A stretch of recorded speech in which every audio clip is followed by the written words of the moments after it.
ಕೋಲಾರ ನಮ್ಮ ಕಾರ್ಯಕ್ರಮದ ಪ್ರೋತ್ಸಾಹಕರಾಗಿ ನಮಗೆ ಉತ್ತಮ ಒಂದು ಬೆಂಬಲವನ್ನು ಕೊಟ್ಟಂತೆಯೇ ನಮ್ಮ ಕಾರ್ಯಕ್ರಮಕ್ಕೆ ಬರ್ತಾ ಇರುವ ಆತ್ಮೀಯ ಸ್ವಾಗತ ಸುಸ್ವಾಗತವನ್ನು ಕೂಡ ನನ್ನೆಲ್ಲ ಆಯೋಜಕರವರನ್ನ ಆತ್ಮೀಯವಾಗಿ ಒಂದು ಮುಖ್ಯ ವೇದಿಕೆಗೆ ಬರಮಾಡಿಕೊಳ್ಬೇಕು ಎನ್ನುವ ಕಾಣಬಲ್ಲ ಪ್ರಯತ್ನಗಳು.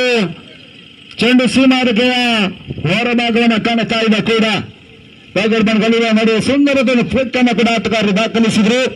ತನ್ನ ಮತ್ತೆ ಕೂಡ ಅಂಕಿಅಂಶಗಳ ಪಡೆಯಲು 14 ಓಟವನ್ನು ತೋರುತ್ತಾ ಇದೆ ಮೊದಲವರ ಮುಕ್ತಾಯದ ಬಳಿಕ ಚಾಲೆಂಜರ್ಸ್ ಕೋಲಾರದ ಪರವಾಗಿ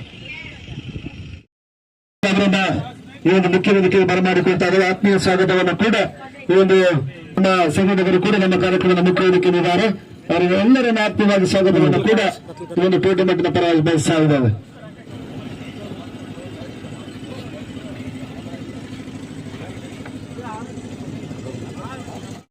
ಪ್ರಿಯ ಶಾಸಕರು, ನಮ್ಮ ಕಾರ್ಯಕ್ರಮದ ಪ್ರೋತ್ಸಾಹಕರಾಗಿರುವಂತಹ ಸನ್ಮಾನ್ಯ ಕೊಟ್ಟೂರು ಜಿ ಮಂಜಣ್ಣನವರನ್ನು ಬಹಳಷ್ಟು ಅಭಿಮಾನದಿಂದ ಈ ಒಂದು ಕಾರ್ಯಕ್ರಮದ ವೇದಿಕೆಯಲ್ಲಿ ವಿಲೇಜ್ ಏಟೆಕ್ಸ್ ಕಪ್ಪಿನ ಮುಖ್ಯ ವೇದಿಕೆಯಲ್ಲಿ ನಮ್ಮನ್ನ ಬಹಳಷ್ಟು ಅಭಿಮಾನವನ್ನು ಗುರುತಿಸಿ ಗೌರವಿಸುವ ಕಾರ್ಯಕ್ರಮ ಮಾಡ್ತಾ ಇದ್ದೇವೆ.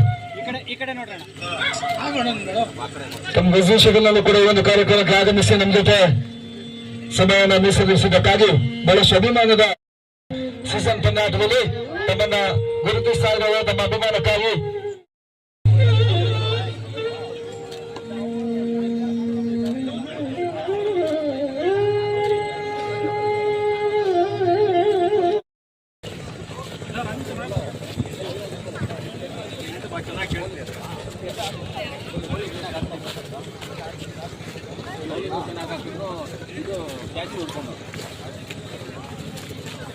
ನಮ್ಮೆಲ್ಲ ಅತಿಥಿಗಳು ಸೇರಿಕೊಂಡು ಆಟಗಾರರನ್ನು ಹೊರತುಂಬಿಸುವುದರಲ್ಲಿ ಕಾರ್ಯಕ್ರಮವನ್ನು ಮಾಡ್ತಾ ಇದ್ದಾರೆ. ಹಸ್ತಲಾಗದ ಮುಖ್ಯವಾಗಿ ಶುಭಾಶಯ ವಿನಿಮಯ ಕಾರ್ಯಕ್ರಮವನ್ನು ಕೂಡ ನಮ್ಮೆಲ್ಲ ಸಾಕಷ್ಟು ಬಿಸಿ ಶೆಡ್ಯೂಲ್ ಕೂಡ ನಮ್ಮ ಕಾರ್ಯಕ್ರಮಕ್ಕೆ ಅವಕಾಶಪೂರ್ಣ ಬಲ್ಲದ ಎಲ್ಲ ಅತಿಥಿಗಳಿಗೆ ಮತ್ತೆ ಕೃತಜ್ಞತೆಯನ್ನು ಕೂಡ ಮಾತೃಶ್ರೀ ಎಂಟರ್ಪ್ರೈಸಸ್ಸಿನ ಪರವಾಗಿ ನಾವು ಸಮರ್ಪಿಸಿಕೊಂಡು ಎರಡೂ ತಂಡಗಳ ಆಟಗಾರರಿಗೆ ಹಸ್ತಲಾದ ಮುಖ್ಯವಾಗಿ ಶುಭಾಶಯ ವಿನಿಮಯ ಕಾರ್ಯಕ್ರಮ ಕೂಡ ಒಂದು ಅಂಗನಗಳ ಭಾಗವನ್ನು ಪಡೆಯುತ್ತಾ ಇದೆ.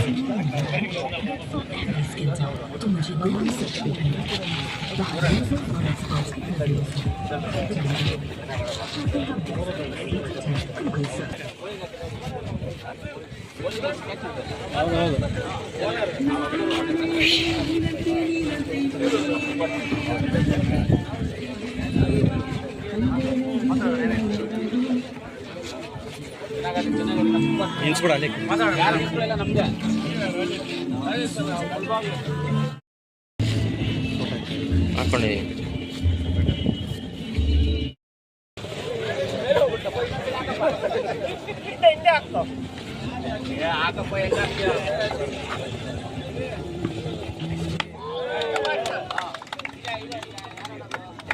ನೀವು ಆಡಿ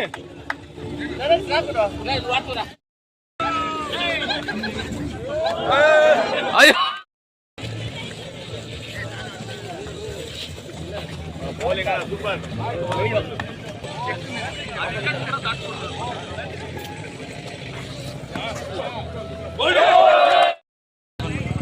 ಇವತ್ತು ನಮ್ಮ ಮೂರಂಡಳ್ಳಿ ಕ್ರಾಸ್ನಲ್ಲಿ ಎಲ್ಲ ಕ್ರಿಕೆಟ್ ಇವತ್ತಿಂದ ನಾಳೆ ಇಂಪಾರ್ಟೆಂಟ್ ಕ್ರಿಕೆಟ್ ಇದೆ ನಮಗೆ. ಪಾಕಿಸ್ತಾನ ಇಂಡಿಯಾ ಟೀಮ್ ಗೆಲ್ಲೋದು ನಾವೇ, ಅದು ಯಾವುದೇ ಕಾರಣಕ್ಕೂ ನಾವು ಬಿಡೋದಿಲ್ಲ, ಅದನ್ನ ಗೆಲ್ತೀವಿ. ಅದರಿಂದ ಎಲ್ಲ ಆಟ ಆಡುವಂತ ಎಲ್ಲ ಯುವಕ ಮಿತ್ರರು ಸ್ನೇಹಿತರಿಗೆ ಎಲ್ಲರಿಗೂ ಧನ್ಯವಾದಗಳು. ಮುಖ್ಯವಾಗಿ ಇವತ್ತು ಮಾತಶ್ರೀ ಎಂಟರ್ಪ್ರೈಸಸ್ ವತಿಯಿಂದ ಹಾಗೂ ಈ ಸುತ್ತಮುತ್ತಲ ಗ್ರಾಮಸ್ಥರು ಎಲ್ಲರೂ ಸೇರಿ ನಮ್ಮ ಕೋಲಾರ ತಾಲೂಕವರು ಶ್ರೀನಿವಾಸಪುರದವರು ಎಲ್ಲರೂ ಸೇರಿ ಇವತ್ತು ಈ ಕ್ರಿಕೆಟ್ ಆಯೋಜನೆ ಮಾಡಿದ್ದೀರಾ. ನಿಮ್ಮೆಲ್ಲರಿಗೂ ಧನ್ಯವಾದಗಳು. ಅದೇ ಮುಖ್ಯವಾಗಿ ನನ್ನ ಸ್ನೇಹಿತರಾದ ನರೇಶು, ನಮ್ಮ ಶಿವಣ್ಣು, ಎಲ್ಲ ನಮ್ಮ ಆತ್ಮೀಯ ಮಿತ್ರರು ಸುನೀಲ್ ಅವರ ಅಧ್ಯಕ್ಷತೆಯಲ್ಲಿ ಎಲ್ಲರೂ ಬಂದಿದೆ. ಎಲ್ಲ ಯುವಕರು ಎಲ್ಲರೂ ನಮ್ಮ ಸ್ನೇಹಿತರು ಎಲ್ಲರೂ ಇದ್ದೀರಾ. ಇಂಥದ್ದು ಬೇಕಾಗುತ್ತೆ ನಮಗೆಲ್ಲ. ಏನಂದ್ರೆ ಒಂದು ಆಟ ಪಾಠ ಅನ್ನೋದು ನಮ್ಮ ಆಚಾರ ವಿಚಾರಗಳು, ನಮ್ಮ ಸಂಪ್ರದಾಯಗಳನ್ನ ನಾವು ಮರೆಯೋದಿಲ್ಲ. ಯಾಕಂದ್ರೆ ಊರಲ್ಲಿ ಒಂದು ದೇವಸ್ಥಾನ, ಒಂದು ಪೂಜೆ, ಒಂದು ಊರ್ ದೇವ್ರ ಮೆರವಣಿಗೆ, ಆಮೇಲೆ ಒಂದು ಪಲ್ಲಕ್ಕಿ, ಊರಿನ ಹಬ್ಬ, ಮುಂದೆ ಅವರೇ, ಈ ತರ ದೇವರುಗಳು ಅದು ಇದು ಎಲ್ಲ ನಾವೆಲ್ಲ ಮರಿಬಾರ್ದು. ನಮ್ಮ ಆಚಾರಗಳೆಲ್ಲ ಪಾಲನೆ ಮಾಡ್ಕೊಂಡು ಹೋಗ್ಬೇಕು. ಕ್ರಿಕೆಟ್ ಅನ್ನೋದೇನಂದ್ರೆ ಕ್ರಿಕೆಟ್ ಆಡುವಾಗ ಏನಾಗುತ್ತೆ ಅಂದ್ರೆ ಹೆಲ್ತ್ಗೂ ಒಳ್ಳೇದಾಗುತ್ತೆ, ಆರೋಗ್ಯವಂತರಾಗಿರ್ತೀವಿ. ಅದರಲ್ಲೂ ಮುಖ್ಯವಾಗಿ ನಮ್ಮ ಒಂದು ಸಂಪ್ರದಾಯ ಪದ್ಧತಿಗಳನ್ನ ಯಾವ್ದಾರ ಕಾಪಾಡ್ಕೊಳ್ತೀವೋ ಅದೇ ತರ ನಾವು ಆಟ ಪಾಠಗಳನ್ನು ಕಾಪಾಡ್ಕೋಬೇಕು.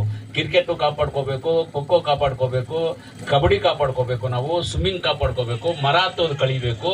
ಇದನ್ನೆಲ್ಲ ನಮಗೆ ನಮ್ಮ ದೇವರು ಕೊಟ್ಟಿರುವಂತ ಗಿಫ್ಟ್ ಇದೆಲ್ಲ ನಮ್ಗೆ. ಇದನ್ನೆಲ್ಲ ನಾವು ಕಾಪಾಡ್ಕೊಂಡು ಹೋಗ್ತಾ ಇರುವಂತದ್ದು ನಮ್ಮ ಪದ್ಧತಿಗಳು, ನಮ್ಮ ಸಿದ್ಧಾಂತಗಳು. ಅದರಿಂದ ಇಂಥದಕ್ಕೆಲ್ಲ ಒಳ್ಳೆ ಪ್ರೋತ್ಸಾಹ ಕೊಡಬೇಕು. ಆಮೇಲೆ ಯಾವ್ದ್ರಲ್ಲಾದ್ರೂ ಒಂದ್ರಲ್ಲಿ ಒಂದು ಮನುಷ್ಯ ಒಳ್ಳೆ ಫೆಮಿಲಿಯರ್ ಆಗ್ತಾನೆ ಅಂದ್ರೆ ಅದು ಸ್ಪೋರ್ಟ್ಸ್ ಅಲ್ಲಿ ಮಾತ್ರ. ಇವಾಗ ಧೋನಿ, ಸಚಿನ್ ತೆಂಡೂಲ್ಕರ್, ವೀರೇಂದ್ರ ಸೆಹ್ವಾಗ್, ನಮ್ಮ ರಾಹುಲ್ ದ್ರಾವಿಡ್, ವೆಂಕಟೇಶ್ ಪ್ರಸಾದ್ ಇವರೆಲ್ಲ ಯಾವ ರೀತಿಯಲ್ಲಿ ಫೆಮಿಲಿಯರ್, ಅದೇನು ರಾಜಕಾರಣಿಗಳು, ಅವರು ಫಿಲಂ ಆಕ್ಟರ್ಸ್ ಏನೂ ಇಲ್ಲ. ಇವತ್ತು ವರ್ಲ್ಡ್ ವೈಡ್ ಗೊತ್ತಾಗುತ್ತೆ. ಒಂದು ಫಿಲಂ ಆಕ್ಟರ್ ಅಂದ್ರೆ ಇಂಡಿಯಾ ಲೆವೆಲ್ ಗೊತ್ತಾಗ್ಬೋದು. ಏನೋ ರಜನಿಕಾಂತ್ ಅವರು, ನಮ್ಮ ಡಾಕ್ಟರ್ ರಾಜ್ಕುಮಾರ್ ಅಣ್ಣ ಅವರು ಅಂತವ್ರು, ಇವರು ವರ್ಲ್ಡ್ ವೈಡ್ ಗೊತ್ತಾಗುತ್ತೆ. ಎಲ್ಲರೂ ಗೊತ್ತಾಗೋದಿಲ್ಲ. ಅದೇ ಒಂದು ಕ್ರಿಕೆಟ್ ಪ್ಲೇಯರು ಪ್ರಪಂಚ ವರ್ಲ್ಡ್ ವೈಡ್ ಎಲ್ಲ ಗೊತ್ತಾಗ್ತಾರೆ. ಇದರಿಂದ ಒಳ್ಳೆ ಹೆಸರು ಮಾಡಬಹುದು, ದೇಶಕ್ಕೂ ಗೌರವ ತರಬಹುದು, ಒಳ್ಳೆ ಕೆಲಸಗಳು ಮಾಡಬಹುದು, ಆರೋಗ್ಯವಂತರಾಗಿ ಇರ್ತಾರೆ. ಆಟಗಳಾಡೋದ್ರಲ್ಲಿ ಆರೋಗ್ಯವಂತರಾಗಿರ್ತಾರೆ. ಅದರಿಂದ ಇಂಥ ಕ್ರಿಕೆಟ್ ಆಡೋದು ಇದೆಲ್ಲ ತುಂಬಾ ಒಳ್ಳೇದಾಗುತ್ತೆ. ಇನ್ನ ಇಂಥದನ್ನ ಎಲ್ಲಾ ಜಾಗದಲ್ಲಿ ಮಾಡಿ ಉತ್ತಮವಾಗಿ ಮಾಡಿ ಮುಂದುವರಿಸಬೇಕು ಅಂತ ನಾನು ಕೋರ್ಕೊಳ್ತಾ ನನ್ನ ಮಾತು ಮುಗಿಸ್ತೀನಿ.